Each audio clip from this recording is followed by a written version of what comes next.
wish. We would like to recognize and honor all the victims of the coronavirus, the 1.7 million who tested positive, and the 105,000 who lost their lives. To encourage and support our peaceful citizens seeking answers to questions and concerns regarding systemic racism, those long overdue answers that need to result in action and change.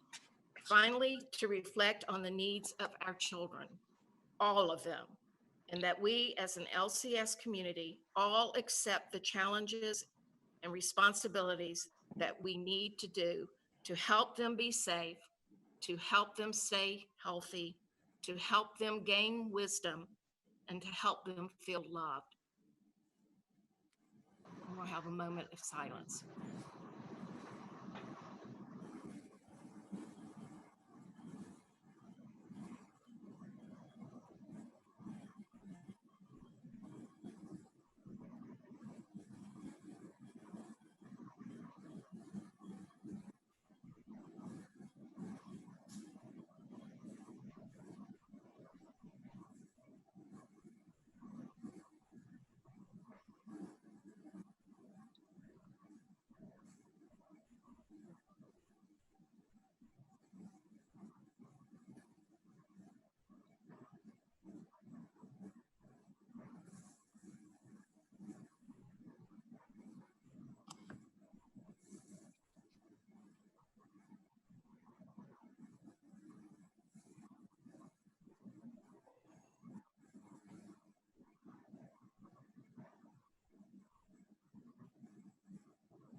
You. The June 2nd, 2020 electronic Zoom meeting of the Lynchburg City School Board is called to order. There are some statements that I need to read for the LCS board before we can hold this electronic meeting. That in accordance with policy BDD, the Lynchburg City School Board may meet by electronic communication means without a quorum physically assembled at one location when the governor has declared a state of emergency. That City Council adopted on March 24th, 2020, a continuity of government ordinance that allows City Council and the city's authorities, boards, commissions to hold electronic meetings in appropriate situations, so long as alternative arrangements are made for public access to such meetings. That Virginia's executive, legislative, and judicial bodies at all levels have declared states of emergency based on the advice of health directors and taken unprecedented restrictive actions to limit physical contact among citizens. That the coronavirus makes it impractical and unsafe, even life-threatening for a quorum of that public body to physically assemble in one location. That the purpose of the meeting is to discuss or transact the business statutorily required or necessary to continue operations. Those alternative arrangements have been made for public access to the electronic meetings by streaming live on YouTube and broadcasting on Channel 17 at 5 p.m. Meetings are rebroadcast daily at 10 a.m. and 7 p.m. and available online on LCS YouTube channel. Please remember to mute your speaker unless speaking. If you have a question or want to make a statement, please raise your hand or send me a message through the chat option. I will now call on each board member attending this meeting to reply with here or present. Mrs. Evans? Here. Dr. Brennan? Present. Ms. Carter? Present. Dr. Coleman? Present. Mrs. Morrison, present. Dr. Nilles?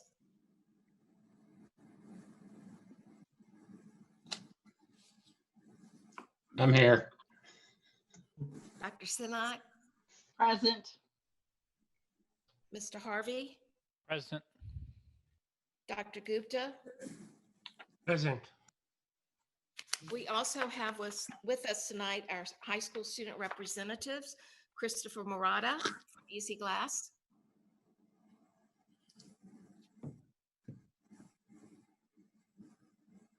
Oh, am I supposed to say present? You're Present. Present. Present. Ian Garland. Present. I'm not sure that Taylor McClure was able to join us. I don't see her. Thank you. I think she said that she had to get her diploma. Okay. Also joining us tonight is Dr. Crystal Edwards, our superintendent, Ms. Christy Maservi, our board clerk, Ms. Hope Towns, our legal counsel. Dr. Edwards, would you please identify other staff members joining us in this Zoom meeting tonight? Sure. We have Miss Kim Lakonich, who is our CFO. We have Marie G, who is our personnel director. We have our future personnel director, HR director, Miss Laura Sellers, also joining us. We have Miss Janine Daniels-Bosher, our SPED director with us. Latanya Brown, our director for student services. Christy Compton, who is our grants coordinator, is on the line. Dr. Coleman is our curriculum and instruction director, as well as Austin Journey, who is here filming and making sure that we can live stream. And I don't think, did I get everybody? Okay. Great, thank you. That takes us to item B1, the approval of the agenda. The school board chair recommends that the school board approve the agenda for the June 2nd, 2020 school board meeting. Is there a motion? I So make a moved. motion to approve the agenda. Second. Dr. Brennan made the motion. Dr. Coleman second. Is there any discussion? We'll vote by roll call. Ms. Evans? Yes. Dr. Brennan? Yes. Ms. Carter? Yes. Dr. Coleman? Yes. Ms. Morrison, yes. Dr. Nillis? Yes. Dr. Sinai? Yes. Mr. Harvey? Yes. Dr. Gupta? Yes. I think we have to amend the agenda under the consent agenda for personnel report. Is that correct? I did not get an update on that. Yes. There should be an agenda. Okay. We need to amend the approved agenda to add addition to F2 personnel report. Is there a motion to amend the approved agenda? I would make an motion to amend the agenda. Thank you, Dr. Brennan. Second. Was that Ms. Carter? Yes. Thank you.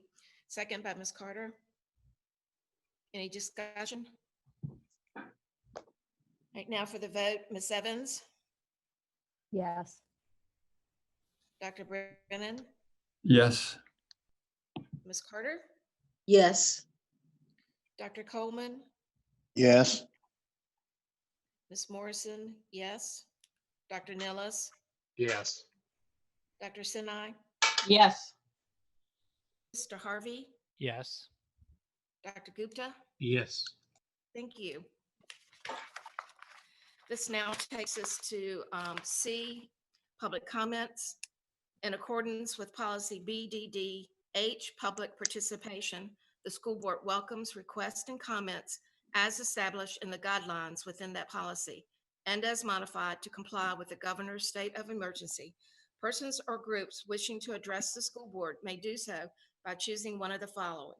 Send a written statement to the school board clerk at maservi@lcsedu.net. Statements will be read during the public comment section of the school board meeting. Leave a voice message on the school board clerk's line at 434-515-5077. Messages will be played during the public comment section of the school board meeting. Written statements and/or voice messages should include the name of the person submitting the comment, the subject of his or her remark, and be limited to 3 minutes per individual and 5 minutes per group. All written statements and/or voice messages must be received no later than 2 hours prior to the start of the meeting. And I think we had one letter sent in, and Dr. Coleman is going to read that for us. Thank you, Dr. Coleman. Thank you, Madam Chair. Madam Chair and Board, our first and only public comment for today's school board meeting is coming from Emily Lamb. Lead Registered Behavior Technician, Family Insight. Good afternoon. I want to take a moment to acknowledge what a sorrowful and fearful time it is right now, especially for oppressed communities. Thank you for your work, and I want to commend the board for its vote on the anti-harassment policy improvement. Now more than ever, we can see how much work there is to be done to help our students and staff, and that it takes many hands. The Equity Task Force is overwhelmed and would benefit from a queer-specific task force to help take some work off their hands and to offer queer expertise. This demographic spans all students and staff, no matter race, gender, socioeconomic status, disability, etc. Furthermore, in a continuing effort to make policies all-inclusive, I ask that they, them, be added to policy language. To say that using a singular they violates rules of grammar is incorrect and is a poor excuse to avoid acknowledging such students and staff. Merriam-Webster added the gender non-binary definition of singular they to the dictionary in September, stating, "We will note that they has been in consistent use as a singular pronoun since the late 1300s. After all use it in cases such as someone left their wallet. Thank you for your work." And she leaves a reference for us to consult later. Thank you, Emily. Thank you, Dr. Coleman. That now takes us to the special presentation part of tonight's board meeting. And it's a resolution of recognition to the student school board representatives for the 2019-2020. That would be Christopher Murata from EC Glass, Ian Garland, and Taylor McClure from Heritage High School. Dr. Coleman is going to read the resolution for the board. A resolution of commendation and appreciation to Christopher Murata, Ian Garland, Taylor McClure, presented by the Lynchburg City School Board. Christopher Murata, Ian Garland, and Taylor McClure were selected by their peers to represent EC Glass and Heritage High School on the Lynchburg City School Board during the 2019-2020 school year. The Lynchburg City School Board views this desire to serve in public life as the worthiest of ambitions. With this resolution, the Lynchburg City School Board seeks to pay tribute to Christopher Murata, Ian Garland, and Taylor McClure, students who have conscientiously worked to keep their students' viewpoint before the Lynchburg City School Board. In doing so, they have fulfilled their responsibility and made a valuable contribution to public education in this community. Whereas Christopher Murata, Ian Garland, and Taylor McClure served Lynchburg City Schools as the EC Glass and Heritage High School student representatives to the Lynchburg City School Board from October 2019 until June 2020. And whereas Christopher Murata, Ian Garland, and Taylor McClure served as role models for their peers, excelling as leaders and voices for their schools by participating in important school board discussions that directly affect their peers. Whereas Christopher Murata, Ian Garland, and Taylor McClure's attendance at Lynchburg City School Board meetings demonstrated their commitment to their role as champions for the best possible educational question or experience for all students. Now, therefore, be it resolved that the Lynchburg City School Board of Lynchburg, Virginia commends Christopher Murata, Ian Garland, and Taylor McClure for many valuable contributions in providing the school board with yet another viewpoint for their consideration and guidance. Furthermore, the school board of the city of Lynchburg takes pride in these superior individuals who so early in their lives have already begun to make their marks by taking such an active part in public life in Lynchburg, Virginia.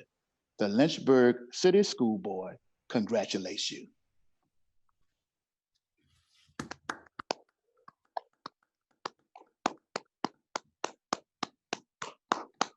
Be heard.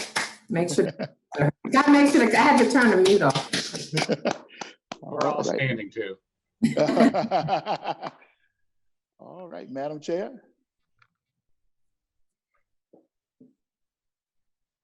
All right.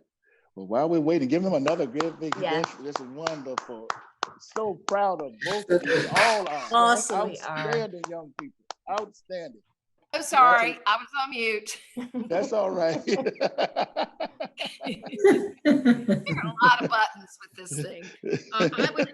I would like for someone on the board to make a motion to adopt this resolution of recognitions for our student representatives.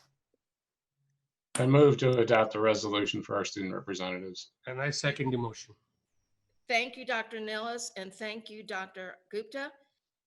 Are there any board comments? This is Bob Brent. I'd love to hear from the students that'd like to make any comments. I know Christopher will make a comment.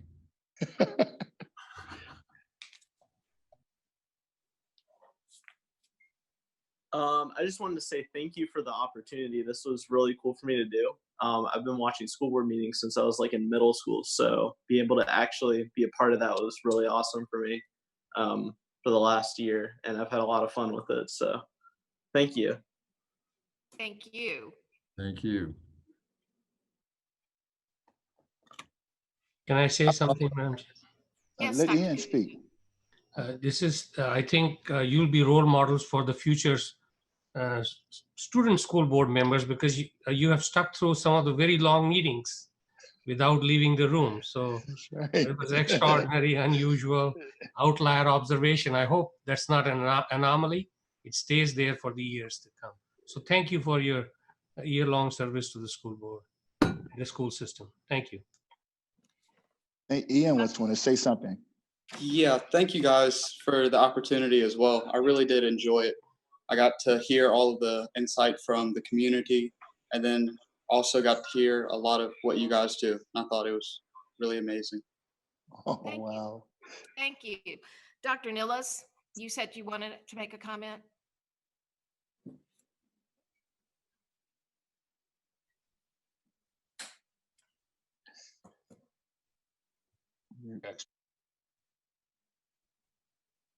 Dr. Nilles, you're mute. All right. How's that? Good. The buttons don't always work. There's a lot of them, and they don't always work. I understand. Okay. So I just want to say personally, thank you. I always enjoy the student representative comments. Your insights are great. Particularly, you take the initiative, and it's your time away to come to the board meetings, and they're not always exciting. Sometimes they are, sometimes that's good and sometimes that's not. But anyway, I want to say thank you. You're an inspiration to everybody, not just your fellow students, but I think to the board members. So good luck, farewell. I know you guys will all do well. Thank you. And I would like to echo all those sentiments. We appreciate your time and your efforts and your energy. And we will hope to hear how you're doing after graduation next year. Just send us a note and let us know if you're doing okay. We have a motion to adopt the resolution. And also, yes. Oh, Ms. Carter, I'm sorry. And also just want to congratulate you and Christopher and Ian on being one of the top students in their class, in their schools rather. So congratulations on that. Each were one of the top 15 students in their schools. And just thank you for everything that you've done and for your perspective, which is always great. And I wish you all the best. And I'll probably see you in sometimes. I've seen some of the other students that were the student reps. So I wish you the best. And Madam Chair, if I could, before you make the motion for the adoption of the resolution, I'd just like to say, wherever it's appropriate, anytime any of us as school board members, where it's appropriate, can give a reference to you and your ongoing endeavors, please let us know. You all are most deserving. We have a motion and a second. I call for a vote. Ms. Evans? Yes. Dr. Brennan? Yes. Ms. Carter? Yes. Dr. Coleman, Yes. Ms. Morrison, yes. Dr. Nellis, Yes. Dr. Sinai, Yes. Mr. Harvey. It's an honor to vote yes. Thank you. Dr. Gupta, Yes. unanimous vote to adopt the resolution of recognition. Thank you.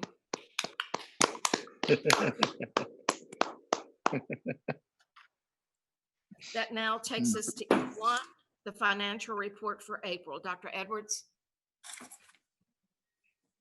Absolutely. And I would like to say to my graduates, although we complimented them for staying for the full meeting, you guys can scoot out if you need to. You don't have to stay for this full meeting. And again, just so proud of both of you. So, all right. The April financial report, I'm going to turn it over to Ms. Lakonich. Good evening. So you have been presented with the summary and then as well as the revenue attachment and the expenditure attachment, and that's all the information that we have through April 30th. When you look at the summary page, the finance report, you'll see that the adjusted budget has not changed from the prior month. It's still at $100,617,963.76. The revenues received to date, we are sitting at 71.46%, and the expenditures to date are at 73.66%. And I always feel like I need to point this out because I know it makes everyone uncomfortable when those expenditures are higher than the revenues.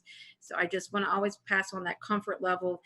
Part of the expenditure amount is the prior year encumbrances. It's things that were held over, and that money was held out of fund balance from last year for those open POs. So those are sitting in that expenditure to date number, as well as the city funds us when we need the money. And when we have several funds, this is your operating, which is Fund 1, you have other funds. And when they have funds available to them, the city will only give us their appropriation when it's needed. And as of April 30th, it was sitting at, they still had $14 million that they were still needing to appropriate. So I just wanted to pass that on. I was going to take a pause to see if you had any questions regarding the April reports. And then I just wanted to give you a sneak preview of the May, because I know that these revenue numbers are very concerning to everyone at this time.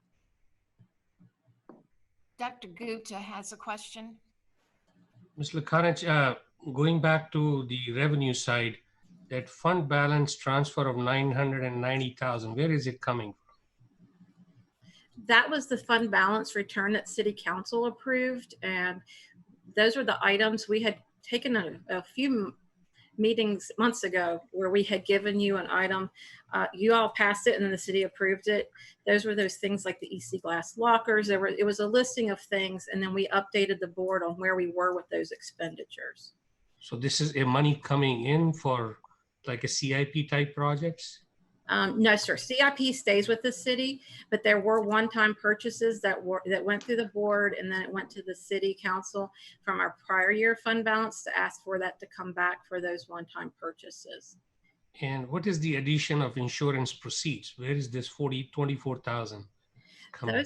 Those were items when we have, unfortunately, like vehicle damages, and it goes through insurance companies. Okay. Those insurance proceeds get reallocated back to it's typically your transportation department, so they can pay to have that bus repaired.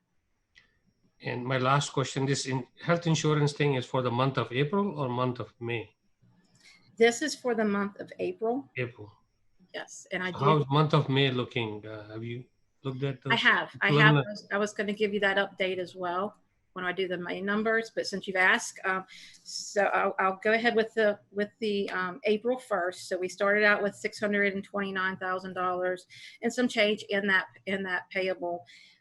What we've taken in minus the deductions, you will see that this is 4 weeks of claims. So to have $1,041,906.59 in 4 weeks is high. You see that we spent more than we've taken in, and our ending balance is now at $460,551.90. Again, this is April. The May numbers do look better. We will end up with a $536,000 balance. The one thing I was going to share later, but I'll go ahead and say now, is we got our first payment in June, and it was a high one. And I do anticipate, and that's been in all my projections, is that we will probably have to do another funding out of our budget to fund the remainder of these because of the fact that the contributions have been scaled back. So I'm anticipating another $600,000 will have to go in this to fund it for this year. Knowing that next year's budget, we have stabilized those expenditures. We have had a difficult year. I have a follow-up question because, you know, we put $750,000 earlier in this year into this. So we're basically putting in about 1.35. Is it sustainable in long term going forward? I know Dr. Brennan, being a doctor, may know better than I do, but I hope I'm not speaking. But to me, it's like $1.35 million underwater. So is there time to think about how to sustain it long term? What should be a plan or strategy? Well, we have in our budget next year, we're proposing the contributions to go back to what they were in the previous school year.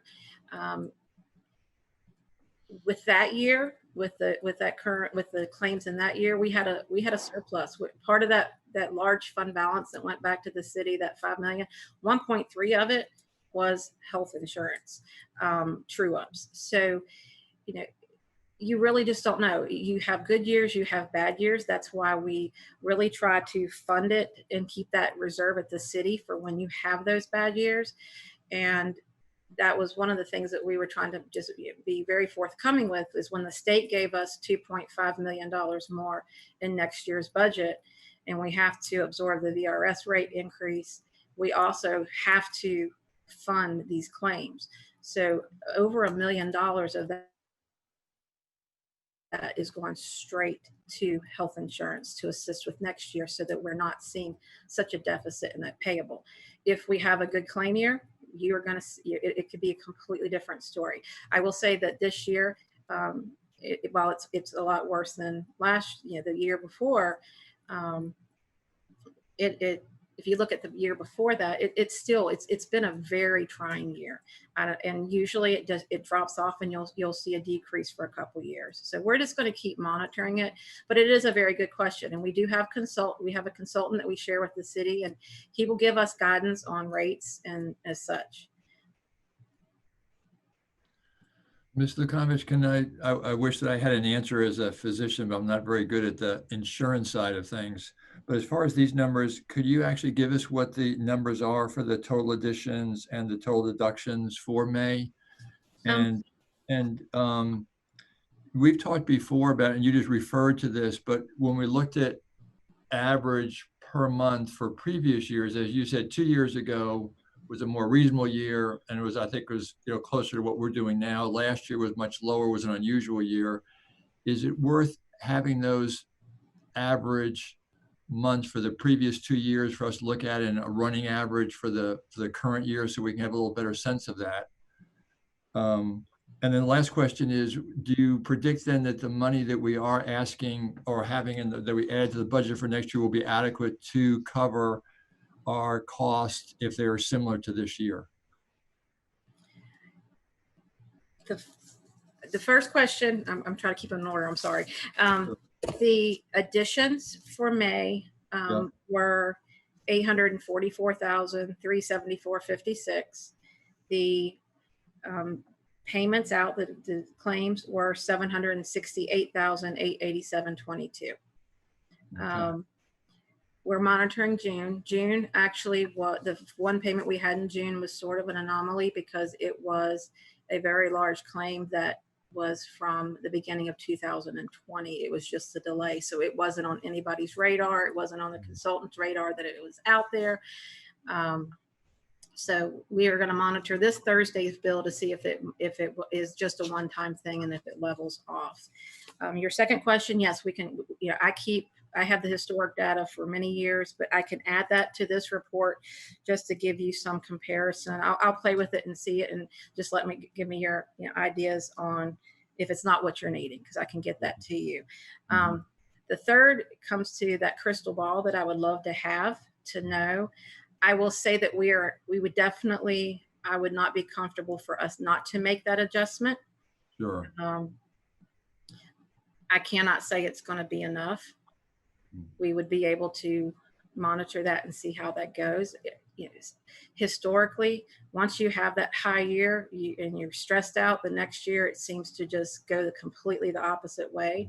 But it is not something that I can predict. The consultants will give us numbers and predictions, but that's what it is. It's a prediction, and sometimes they're spot on and sometimes they're not. It really depends on whatever happens. So thank you very much. That's very helpful. But from a practical point of view, would the $2 million addition to this year's budget, would that have covered our costs, or would we still be coming up short for this year if we had the extra $2 million? Are you referring to the locality cut? I'm referring to what our current costs are for this year for our health insurance, and the fact that we've had to go into our not our reserves, but our account to get those extra funds. If we had the extra $2 million this year, would that have covered that? Would we have not have had to do that? Or is that still not enough to cover our extra costs for this year? To cover our costs this year, if we had kept our rates the same, I think we would probably have been still a little bit short just because it was such a high year. Okay. We still have the $2 million at the city. So when I talk about pulling out probably another 600,000, that's from our internal budget. That is not going into the cities. We want to maintain that as a last resort for when we have, so I feel more comfortable going in, putting it back to those rates, and then knowing that we have that $2 million at the city in that reserve. If something was to occur, we would at least have that safety net. Great. Thank you very much. You're welcome. Are there any other questions? Yeah, I have one. All right, wait a minute. Let me. Somebody else had a hand up, I think, and then Dr. Gupta, I'll come back to you. Did anyone I'm having a hard time seeing everybody? I like to push my hand up, so that must be me. Dr. Gupta. Hi, Ms. Lakanich, a couple of things. This $2 million you mentioned, is that a one-time additional fund, or is ongoing addition to the budget in terms of helping the health insurance pressure release? I was referring to the health insurance reserve that we have at the city. Okay. That is that safety net that when we have a fund balance returned to the city, we usually request that a portion of it that go in to stabilize the health insurance. A lot of other school divisions that are self-insured do this. It's a way, especially when you have those years where the employees they're contributing to these balances. And it's just to sort of solidify that fund so that when you do have a bad year, that you're not having to go back to our employees and ask for them to contribute. It sort of sustains it so that you're not having to go back to them because it's a bad year. Because my two concerns are your premium intake is about 872,000, and our outflow has been about $1 million on average, except for a month or two in this year. So even if we go back to the old ways of the premium collection, will that hit the $1 million mark? We would be closer. If these high claims continue, I think we would have to have a discussion, and you would have an opportunity to make a change because open enrollment and everything, all the new rates for employer start in January of this upcoming year. So we would be able to make a decision based on once we have what employees are opting to take and what the current claims are during that time period. And my other request is, when you meet the consultants, could you ask them, how could we sustain with a loss ratio of 1.3? Normally insurance companies operate at 0.8 to 0.9. We got it over what we are collecting premium, which is like 1.2, 1.3. So what is their recommendation? Should we stay self-insured, or is it time to look for getting out of self-insurance business? Or, we talked about stop loss increases last time.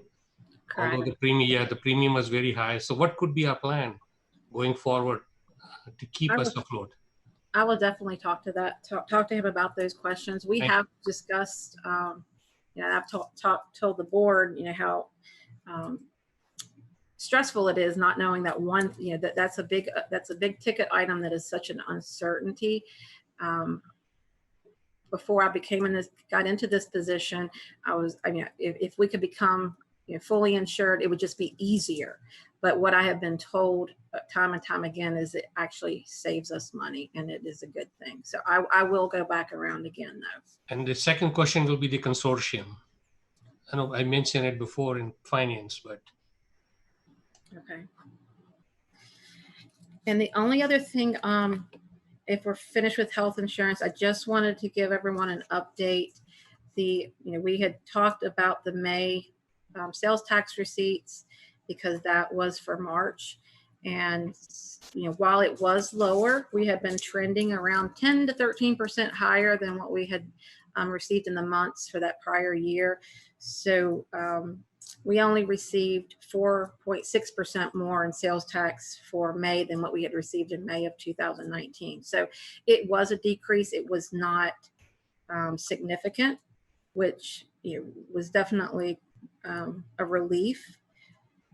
We then were told in caution, don't use that for your projections for the remainder of this year, because COVID hit mid-March and you had people going out panic buying. They were stocking up on things. And while you did not have the durable purchases, you had the consumable purchases. So we are anticipating that the remainder of the year we will see it. Do we know that amount? No. We also have been given notice from the state that they are suspending our supplemental lottery per pupil allocation. It will be reviewed once they have a better situation of where they stand. Typically, they do this in April and May, and then by June, we know what our final numbers are going to be, except for sales tax, because that's always never guaranteed, but you have a better idea. Because they have delayed some of their payments to the state, they are having to take the month of June to see where we really are. So they have suspended it, and they will not guarantee that payment. That we hope that once they review everything, that will come back to us, or at least a portion of it. So the supplement, after we received everything in May, but the supplemental lottery for June is $323,000. And then we will still have 2 June payments, which will be for sales tax, which will be for April, and we'll have 2 July payments, which will be for May. The June sales tax is deferred into next year, so it won't impact this current year. But at the end of May, we still have $1.9 million of sales tax pending. So these things are we're closely monitoring, and I just wanted to keep you all in the loop. And just let you know where we stand in all the uncertainties. Do you have any other questions? I just have one. Okay. So is there a difference between, I was just doing a Google to find out consumable and non-consumable sale tax rate. Is it same in the Commonwealth or is it different? So I don't know, but that was just, as you were saying, I was thinking, you said they were. There's nothing different to my knowledge of how they allocate it. It's just what they were telling us is people are going to stop spending, but then we didn't see that in March, and the reasoning was they may not have been buying these big ticket items, but they were going and they were getting their groceries and all the consumables that they need, just not knowing what was going on at that initial shock of everything being shut down. It was sort of the panic buying. So all the school divisions were very pleased to not see the large decrease that we were preparing for, because it is uncertain at this point. Dr. Edwards, I had a note from Kim that she's trying to call in, and she asked that the host dial or let her in. I see Kim, but I don't see I'm back in for now, but okay. My internet has been intermittent, so I apologize for exiting and entering the meeting tonight. It's okay. I just wanted to make sure you were connected. Dr. Brennan, did you have another question? Yes, I just wanted to ask, and this may be a general question for the Finance Committee or for this group to consider, but I was wondering whether we need to, I assume that there are certain, and this is Ms. Lukanovich, this is directed to you, but to the group in general, that there are certain areas that the COVID epidemic will affect in our revenues. And you've already mentioned sales tax and lottery allocation. And then in our expenses, and I think it's been mentioned in previous meetings, the transportation, utilities, not particularly staff, except maybe instructional assistants or some individuals. Is it worth us looking at the areas, revenue and expenses that you would predict COVID is going to affect, and for us to track that to see, in fact, how we are doing compared to what was budgeted in those areas? So we have been tracking current year, and we're projecting for, I mean, we know that we stopped having, when school stopped, we no longer had the field trip billing. So the bus rentals, those just completely, ceased. Same with facility rentals. We stopped renting out our facilities when everything shut down. So we have those numbers, and you can see those on the revenue reports for this current year. We did take the measure, not knowing what next year is going to look like, that we've scaled it back. Do we know if we scaled it back enough? No, we don't know when we're going to come out of this, but we didn't want to go in there fully thinking that we're going to get the same amount of money that we have historically given, because we don't know the full effects of COVID. So we did scale it back, and we will keep monitoring that. Okay, thank you. I have one more question, Ms. Morrison. Dr. Gupta? So, Ms. Lakanich, knowing what the city has approved or didn't approve in our budget, are we going through the numbers again one more time, or would you be sharing with the board your new calculations? Absolutely. We are working on that now, and we have an upcoming budget work session. That will be our next meeting in June. Thank you, Mrs. Lakanich, for giving us all that information. If there are no more questions, that we will move on to F1, approval of the consent agenda. School board meeting minutes from May 7th, 2020, which was a regular board meeting, and the school board work session minutes from May 19th, 2020, and the amended personnel report. Is there a motion to approve the consent agenda? I move that we approve the consent agenda. Thank you, Ms. Carter. A I second? will second that. Is that Dr. Brennan? Yes, Dr. Brennan would like to second that. Thank you. Any discussion?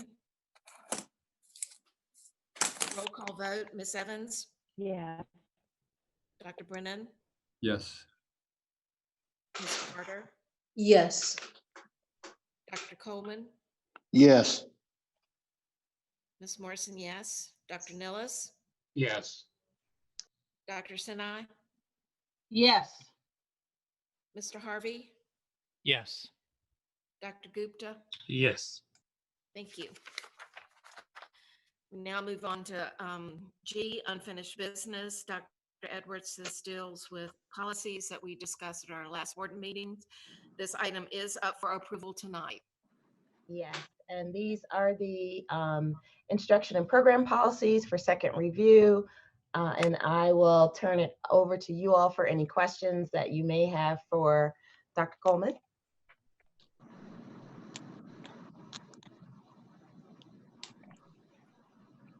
Are there any questions?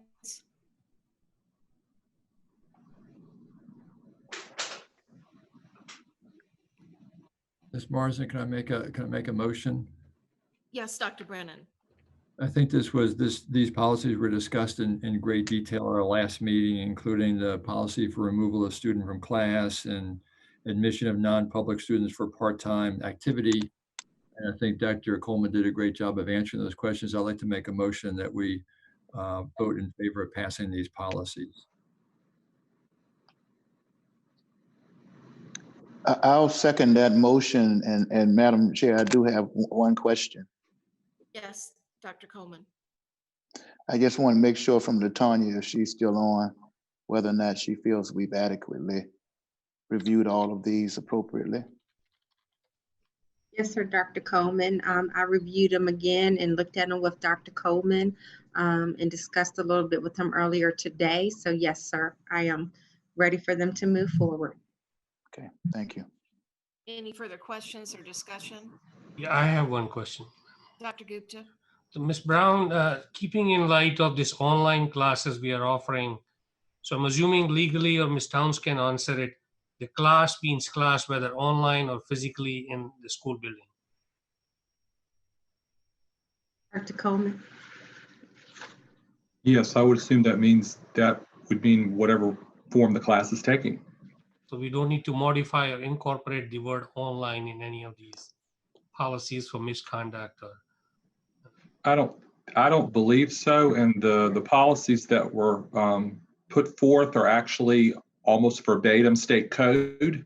And VSBA quoted the state code when they did that. So that's, while we're following suit with those. Dr. Gupta, if the students are online, they still abide by the student code of conduct. And so we still do enforce those policies even when they are online. Oh, I agree. That's why I was looking at Ms. Towns. Legally, classroom means classroom, whether physically present or online present. You know what I'm saying? If there's a Yes, there will be no distinction. Under the class is a class, whether in person or virtual.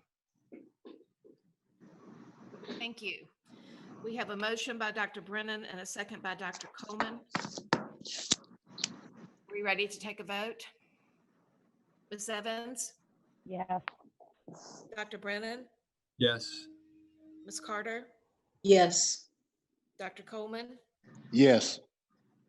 Ms. Morrison, yes. Dr. Nillis? Yes. Dr. Sinai? Yes. Mr. Harvey? Yes. Yeah, yes. thank you. That now takes us to H, new business, the first H1, Lynchburg City School Board policies. This item is for information tonight and for action at the meeting on July 7th, 2020. Dr. Edwards? Okay, so these are our personnel policies, and I will turn it over to Ms. G to go through them. These are all updates from VSBA. There's not a lot there's nothing that's brand new for us. These are all just updates that VSBA has sent. Hope will be working with Ms. Sellers on to add a resolution to one of them, so they'll bring that back to you at a later date. But if you have any questions, let me know. I have one. Ms. Yes, Morrison. Dr. Gupta? So what about the anonymous complaints? People fill in. So what's our policy in terms of, because one of these policy is third-party complaint against employee, GLBA. Yes, sir. So it doesn't mention the word anonymous. What do we do with the anonymous complaints? Typically, what we've done is if it's an anonymous complaint that there's nothing that we can do, nobody to talk to, nobody to do anything with, then there's not a whole lot you can act on. You can, if you feel like it warrants a conversation with somebody, you can do that. If the anonymous complaint lends itself to letting you know that who this person was, or if it was a group of people that you would feel like you could follow up on it, or you wanted to dig a little deeper to see if it was worth looking into or worth investigating, then you could do it that way. But typically an anonymous, something that is not signed and you have nobody to talk to, we do not do a whole lot with. Is it worthwhile to put in there that we do not entertain anonymous complaints? Because that could be a very passive retaliation against somebody you don't like and you don't want to put your name on it. Well, I mean, you can look at that as a resolution since this is VSBA. Typically, it's been Lynchburg City Schools practice, let's put it that way, not to act on anonymous complaints that don't really have any backing to it.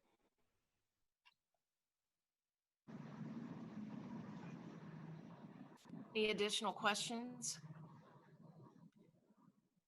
If you do have any additional questions, this is up for vote in July and you can send those in. That takes us to H2, 2021 applications for federal programs. This is up for approval tonight. We have a deadline, July 1st. So Dr. Edwards? Absolutely. So these are our Title 1 and 2 applications. There are additional title applications, which we will bring to you at the work session. But I will turn it over to Dr. Coleman and Ms. Compton, who does a lot of work in putting these together, to just go over them real quick. For the Title I Part A, that's improving the academic achievement of the disadvantaged. That largely funds our programs to assist students in performing better in school.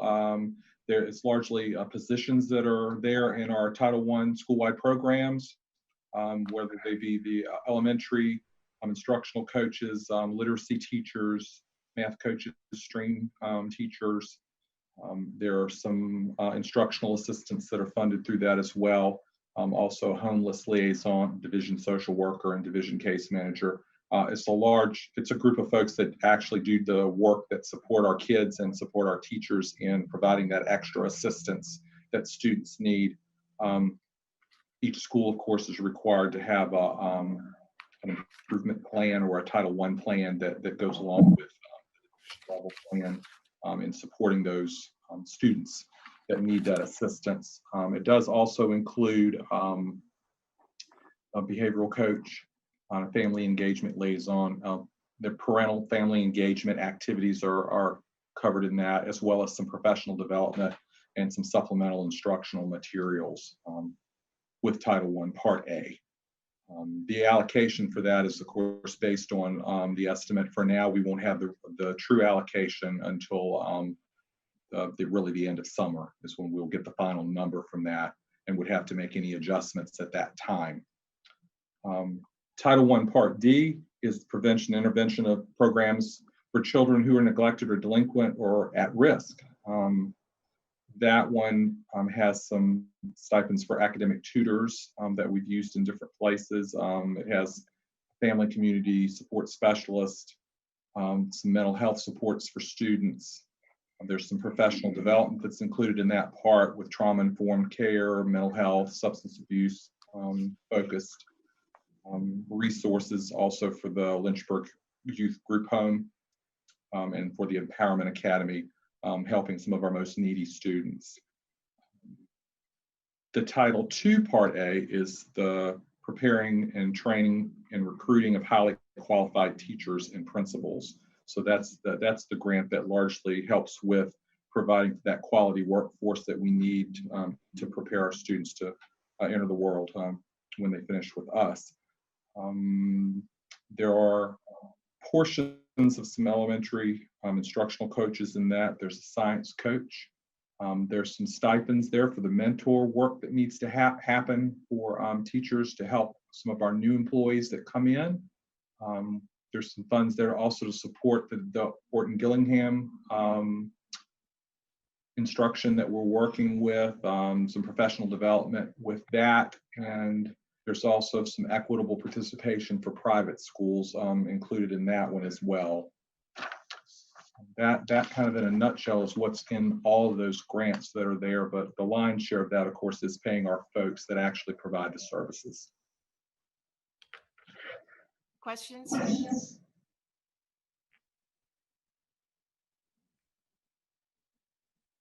I have a question. So the Title I Part A, does it end at K through 12, or it continues because the achievement gap persists, or it's still there when they are in K through 12 system?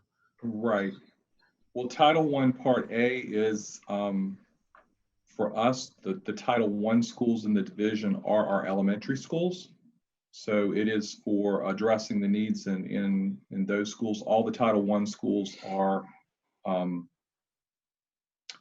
school-wide programs. So any child that needs assistance in that building can receive assistance in the Title I program to do that. So, but it also targets assistance with teachers in working with the regular classroom teachers as well to be better prepared to help all students. So it kind of comes after it from both directions. But those are, they're entitlement grants that are based on need, and they look at really the number of students that are considered disadvantaged, and that's how the allocation is based. So do we measure the outcome success, year after year? Because I see on the spreadsheet, you're allocating extra money for mentors, teachers. So Yeah, for new people, yes, we do. We look at that each year. Typically, in the past, we've written the measurement would be performance on SOL testing. In the upcoming year, we've changed that a bit to allow for us to look at our IXL, since with this year we didn't give SOL tests at the end of the school year, so it's difficult to measure that. So we're looking at growth with a performance measure that we know we'll have, that we can look at where kids are in the beginning and then where they are when we finish with that. And we're looking to have all students to either meet the grade level performance or to meet their target goal. So if students are more behind or than maybe some of their peers, we're looking to close that performance distance by at least half, so that each year we catch them up more and more. And I have one last question. I mean, I don't see Deerington Elementary in the list of personnel you're hiring, like either family liaison or behavior coach.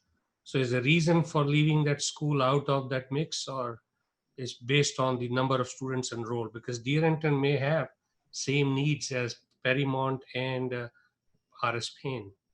Right. It is based on number of students served. That's the way the allocation works. They do have funds that are available through Title I to be able to do that. And there are, we are able to blend title programs. So if perchance there's not enough funding in Title I, there is an option to be able to do something like a Title II to be able to give them access to a coach. So that is an allowable use of funds. And that's one of the things that we do to pool our resources to make sure that our kids get what they need. Anyone else have questions?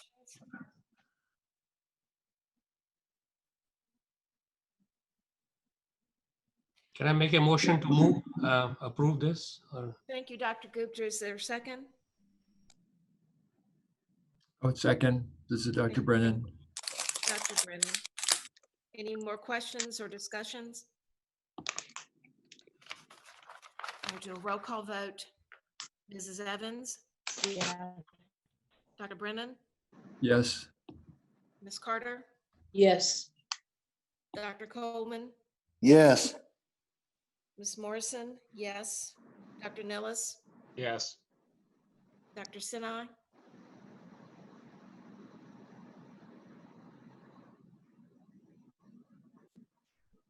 Dr. She's trying to get back in. I just let her Okay. back in. Mr. Harvey? Yes. Dr. Gupta? Yes, with a comment that I like to see Deerington in the future, because it is, economically back, sort of below poverty line area. So what are we doing about it? Thank you. Dr. Sinai, did you hear enough of the discussion to vote? Yes, thank you. I vote yes. Thank you. All right, that now takes us to H3, the appointment of the agent for the school board for the remainder of the 2019-2020 school year, which would take us through June 30th, 2020. We have to do this according to section 22.1-122B of the Code of Virginia.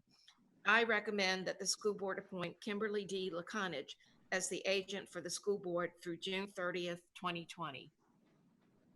I Madam move, Chair. sorry, go ahead. No, you go ahead, Dr. Gupta. I enthusiastically nominate Ms. Laconage to be the. And I would like to second that. I have a motion by Dr. Gupta and a second by Dr. Coleman. Any further discussion?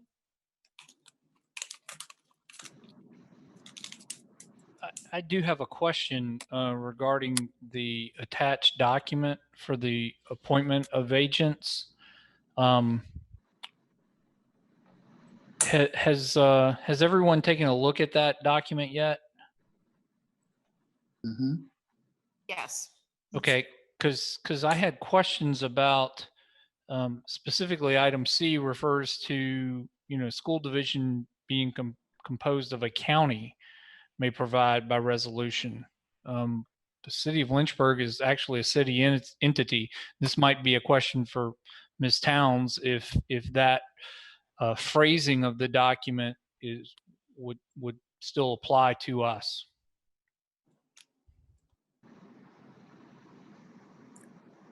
Mr. Harvey, in reviewing that, it's a certain type, it goes to special warrants. So I suppose section C would not apply to Ms. Laconich and her role as an agent, but whatever in section 22.1-122 that she has the power to do, she can do those things that she could be designated to do as an agent. However, she would not be able to do those things, and that are listed in that particular section, which is C.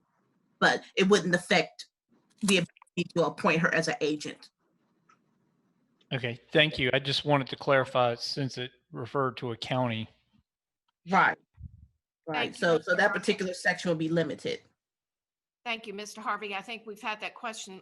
It's confusing when you look at county versus city, but it's section B. All right, we have a motion and a second. Do we have any more questions? Let's do a vote. Ms. Evans? Yes. Dr. Brennan? Yes. Ms. Carter? Yes. Dr. Coleman? Yes. I vote yes. Dr. Nellis? Yes. Dr. Sinai? Yes.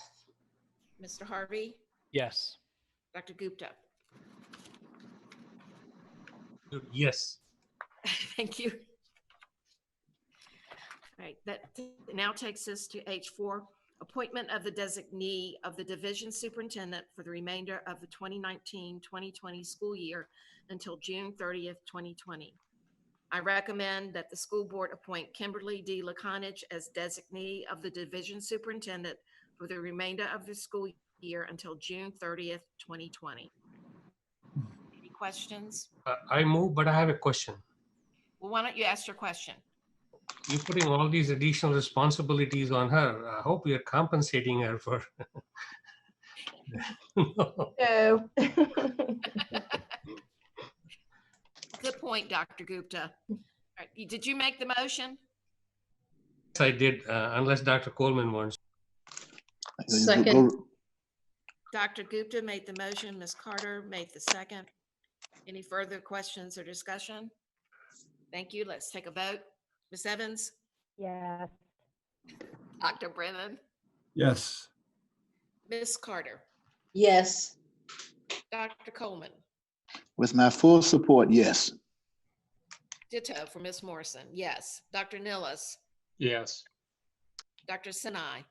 Yes. Mr. Harvey? Yes, and I thank her for her willingness to do this. Thank you. Dr. Gupta? I ditto Mr. Harvey. Thank you. All right, H5, school board authorization. The school board authorizes the superintendent to sign documents on behalf of the board to resolve Tawana Hancock versus Lynchburg City Schools and Lynchburg City School Board. Do I have a motion? So moved, Madam Chair. James Second. Coleman. A motion by Dr. Coleman and a second by Ms. Carter. Any discussion or question? All right, let's do a roll call vote. Ms. Evans? Yes. Dr. Brennan? Yes. Ms. Carter? Yes. Dr. Coleman? Yes. Yes for me. Dr. Nillis? Yes. Dr. Sinai? Yes. Mr. Harvey? Yes. Dr. Gupta? Yes. Thank you. That now takes us to the superintendent comments. Dr. Edwards? Yes, thank you. And I would just like to give a special shout out to all of the graduates from Lynchburg City Schools and a commendable shout out to all of the staff who worked to make the drive-through, drive-up, walk-up, graduation pickup, home delivery, sign delivery, all of that, the week of all things seniors, a very special time. And I know many of you attended the various ceremonies, EC Glass and Heritage. And it was so great to just see the kids and their faces and their families as they walked up and got their diplomas, took photos, and just a very happy time. And I really want to commend my staff for all of the hard work behind the scenes, radio, phone calls, everything that went into making those events extremely special for kids and families in a very short amount of time that we had to do that. So kudos to them, and congratulations one more time to our graduates. And Mr. Murad is still hanging in there with us as one of the graduates that we have to celebrate. I also just want to give an overall thank you to the entire Lynchburg City School staff. As you know, Friday was our last school academic day, and Sunday was graduation, our culminating activity. It has been a very interesting and trying 11 weeks. And I will say, never in my career have I seen a staff pull off the impossible like Lynchburg City Schools did. The amount of creativity, dedication between the choice boards for the students, the Family Connect team, food delivery, packet delivery, all things seniors, the celebration throughout the community, PD with your colleagues and learning. We have some amazing professional development that's still up there. And it just keeps coming. So I don't think folks have any idea of the amount of work and the amount of just get her done that my staff did in these last 11 weeks. And I couldn't be more proud to work with these folks. So I just really, from the bottom of my heart, want to say thank you to each and every one of them. And I know there are folks out there wondering, what were they doing while they were, not at school? They were working their tails off, and many of them ask an educator if they're working more now than when school was in session. And I think we have a couple educators on our boards who are also doing the same thing. They will tell you a Zoom meeting goes into the night. So we are really doing some amazing things to celebrate our kids and stay in close contact with our families. And again, I'm so proud to work with these folks. And that brings me to the next part, which is not a very easy part. In the middle of all of this joy, it is very hard sitting in the seat as a leader and knowing that our primary job is to educate kids.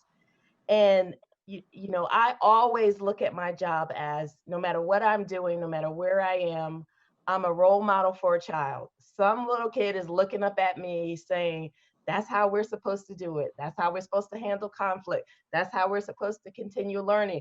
That's how we're supposed to grow and develop. That's how we're supposed to have high goals for ourselves. That's how we're supposed to never give up. And right now, during this time, with everything that's going on in the community, everything that's going on in our country, and just the onslaught of image after image of everything that's happening, I know my staff feel exactly like I do. This is the time where we really wish we were with our babies right now. We really wish we could wrap our arms around them. We really wish that we could tell them it's going to be okay, that we love them, that we care about them, that we could just lay eyes on them. And this is such a trying time for us as educators not to be able to do that, not to be able to reach out to kids, not to be able to reach out to families, not to have those crucial conversations in classrooms about racism and oppression and injustice, so that kids have a voice and a place to really discuss these things. And for me, it has been so difficult during this time to not have that avenue as our schools have been in the past. And I worry about our students. I worry about our families. I worry about our citizens. And I just want us all to come together. And I think the mayor said it, we're Lynchburg, we're better than that. And our babies, every single one of them is a precious commodity. And I don't want to lose a single child. I do not want to lose a single child. So as I reach out to my families, as I reach out to my students, I know you're not physically with us, but we are with you. We are here. Somehow we'll get our Family Connect team to reach out to you. Somehow we will provide that avenue for you so that your voice can be heard. And I don't know if you're looking at what I'm seeing just in the media, but the people out there protesting are young folks. It is our young folks. Our young folks define who we are, and that's our brand right there. Those are our babies. That's our LCS brand. So I just want to say to our community, I want to say to my students, stay strong. The teachers are here for you. The staff is here for you. The custodians, the nurses, the guidance counselors, the bus drivers, all the go-to people, we are still here for you. We're here for you. We're here for your families. We love you. We don't know what this is going to bring, but I will tell you this. When we get back to school, whatever contact that will be, there will be a place where we can talk. There will be a place where we can heal, where we're going to really work on our social, emotional, our mental well-being, our health right now, because we are suffering during this time. We already had one pandemic, and this is just added onto it. So I understand the pressures that my families are feeling, my teachers, my staff, my educators, all of you. I know you're out there arms wide open, ready and willing. I started the year with that, and who knew that would be what we needed to do. I know when we get back to return to learn, and I'm just waiting for the governor to give us some guidance on Thursday.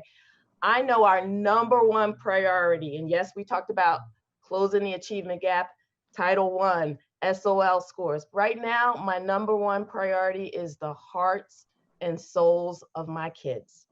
And I need to make sure when we get back to school, whatever school looks like, we are going to do our due diligence to make sure that we mend the hearts and souls of our children, that we pay attention to their social, emotional health, their mental well-being. We want to make sure that we take care of the whole child, in addition to providing whatever catch-up work we need to do for academics or whatever enrichment we need to do. So I just want to send that message to our families that you are not forgotten. Our kids, we are here with you. You are not lost to us. And to my LCS staff, during this time, yes, rest up, take care of yourself, take care of you and your families, because our job is huge. We have a bigger network of children who are depending on each and every one of us to help them through this time. And I can't be prouder to know that this is the staff that will do that. This is the staff that will help my kids heal. So I just want to say thank you to everybody in advance. I want to say thank you to the board for all of your support of our Lynchburg City School staff. We could not have done any of this without you all. I know we are a united community, and I look forward to working with everyone and just getting back to the love that is really Lynchburg. Thank you. Thank you, Dr. Edwards. Really appreciate those words and encouragement and support. It's now for the board comments. Mrs. Evans, would you like to start the comments? Yes, I'll just start with I was at the graduation last Sunday, and I'm going to agree with you and say thank you to everybody who put that together. I thought it was amazing. It was much needed for the students. I think as much for them as the adults that were there. It was needed and it was wonderful. So thank you. Thank you. Dr. Brennan. Yes, thank you, Ms. Morrison. I wanted to sort of ask one question to the group, and then I have two comments I'd like to make just briefly. One is that I apologize as being chairman of the Legislative Advocacy and Committee and Community Relations Committee that we have not worked on our agenda for next year. And as Dr. Coleman knows, who was so intimately involved in the VSBA legislative advocacy, I think he's chairman of their committee. The proposals for next year actually due like next week on June the 8th. So we obviously do want to pursue some of these issues, and I'm not sure, James and Mike, whether we want to just look at the ones we have done for this past year and maybe tweak those and submit something. We do want to get back to having our breakfast with the legislators in the fall. And I guess my question to Dr. Edwards and to Ms. Morrison is, I think it would be beneficial for this group to meet at some point, obviously, probably not in person, but through a Zoom meeting. And is there any thought about any other committees like Finance Committee meeting at some point in the future? What do you all think the timing for that will be? But specifically, I'd love to get your input about the Legislative Advocacy Committee.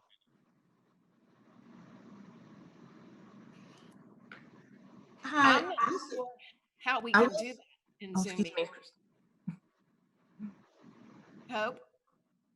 No, I was just going to say, one thing I'll do tomorrow is just double check the ordinances and the authority passed by the governor and the bill and the budget amendment to make sure, because those two particular meetings are public meetings, correct?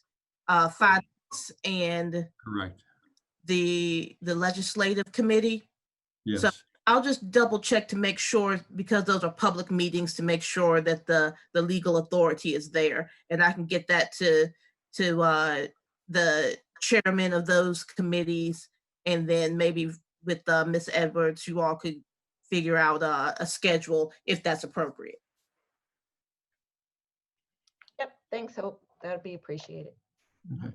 So just a couple of quick comments. One is there was a wonderful video that Lynchburg City Schools did this week for staff appreciation. It really was a wonderful project. It was a beautiful video. I hope that all the staff will get to see it.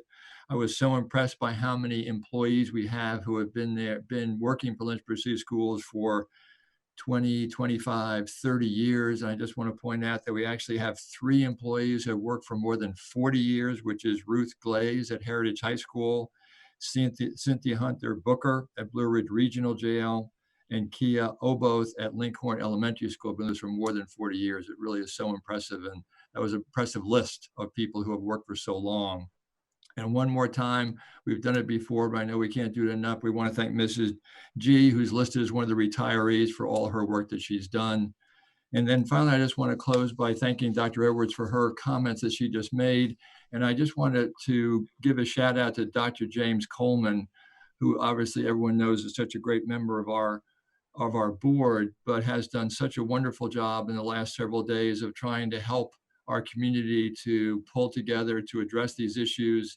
You know, he's someone who says we should do everything for the kids, but he's out there doing everything for everyone in our community. And just I wanted to thank him so much for what he has done and his contribution to this terrible time that we're in and trying to pull us out of it. But James, thank you so much. Thank you, Dr. Brennan. Thank you, Dr. Brennan. Ms. Carter?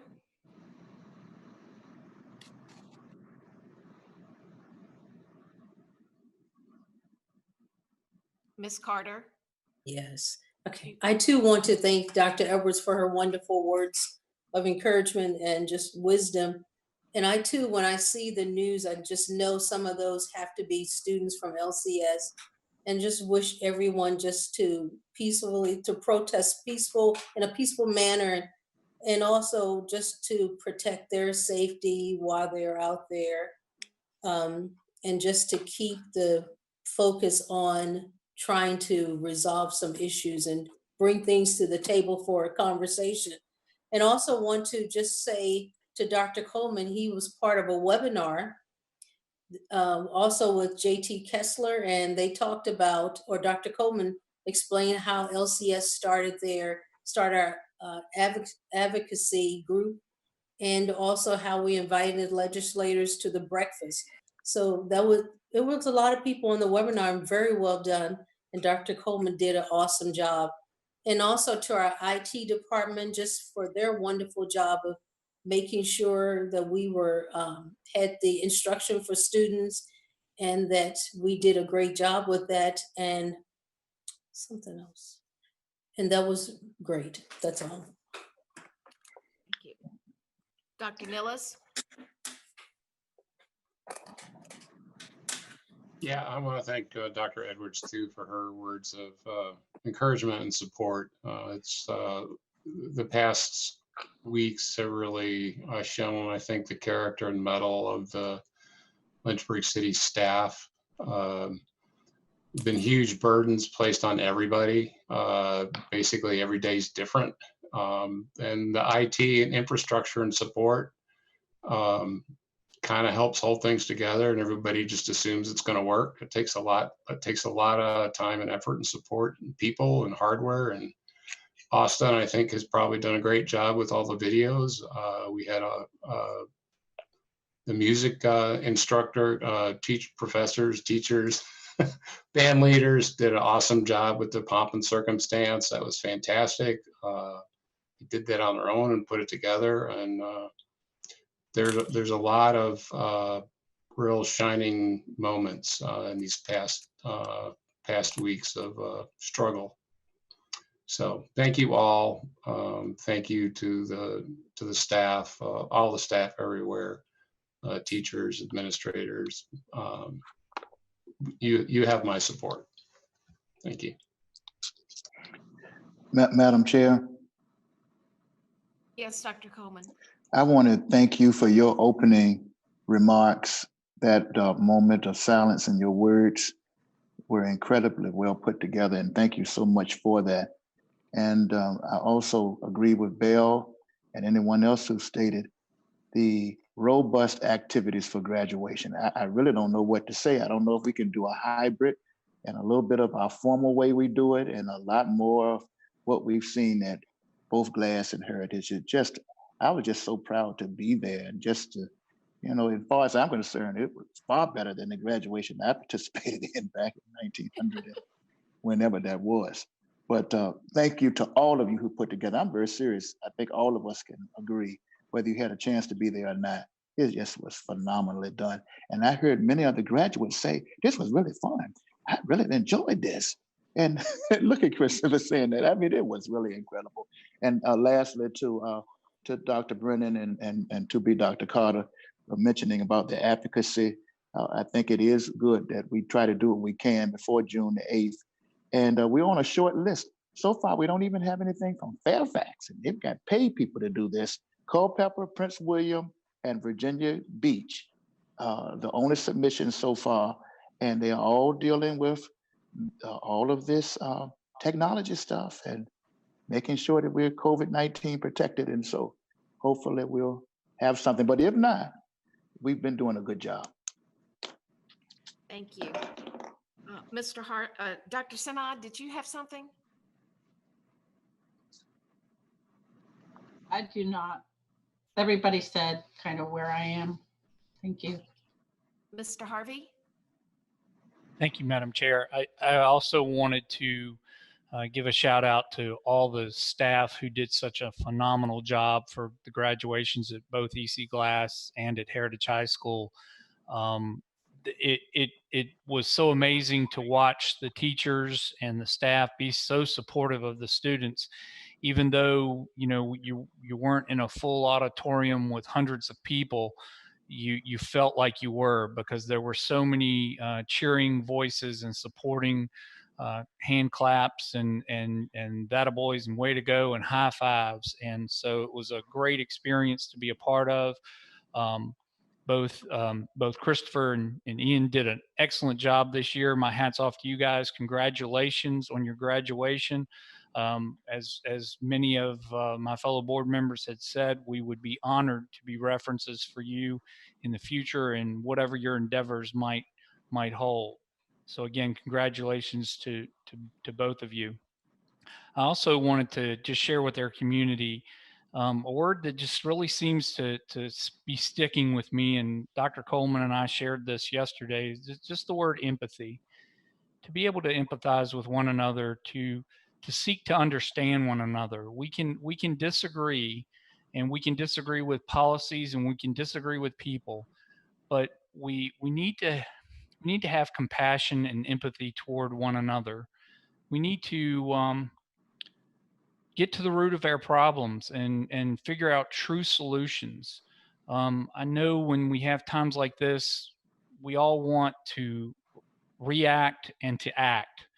I just hope that we talk, and more important, that we listen and have empathy toward one another. Thank you, Mr. Harvey. Dr. Gupta? Before I make comment, I wanted to ask Chris or Dr. Edwards, who was the gentleman announcing names at EC class? I believe it was Mr. Matthews. Mr. Matthews, you rock. Man, I wish I can have energy like you. You knew everybody and anybody and everybody who came to the stage. Dr. Brennan and I walked through the baseball field and we saw science department, English department. When you can see department after department, they gave us a little bell to ring from the science department. So thank you, science faculty at EC Glass. Mr. Beatty's energy at Heritage was unmatchable. Means I cannot say the guy, means he rocks, means he loves his students, and you can see. Mrs. Backles at Heritage, means kids love her. Everybody wanted to give her a hug, and she said, no, COVID-19, just give me a, this elbow thing. So SROs, means I saw SRO as EC Glass, and she had a car packed, and she was wishing everybody as they drive through. So this is remarkable. That shows a community as a whole was celebrating it. And Chris, congratulations. I don't know which school you're going to. Maybe you can tell us if you want to. And Virginia. Okay, oh, wow. Congratulations. And hope you'll come back to for graduate program back to Lynchburg. Thank you. Thank you all so much for those wonderful comments.